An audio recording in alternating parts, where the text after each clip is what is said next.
चाचा मजून तेरे जाग अद्धी चमची ते सवेरे खावनी है अद्धी खावनी है ठीक है अगर मजून रास आ वने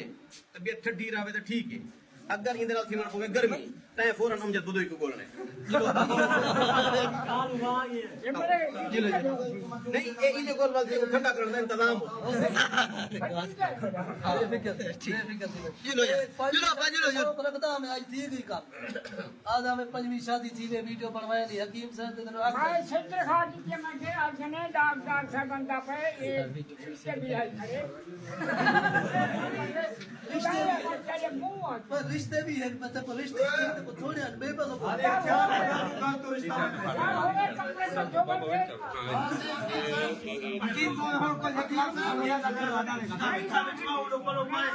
देख लो मजबूरी तो सारे और रिश्ता भी तो सब लोग चाचा ये बुजुर्ग के लाज रखड़ी को भाई मार का गाल सुनो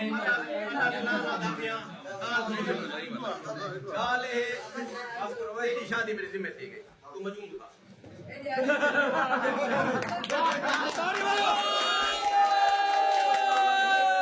मजून ना कोई तेरी शादी पूरी कर साडी गंदी बाण खड़ी थी तू वाली मजून का डाडियां अंदर तेरी शादी में कर मजून दी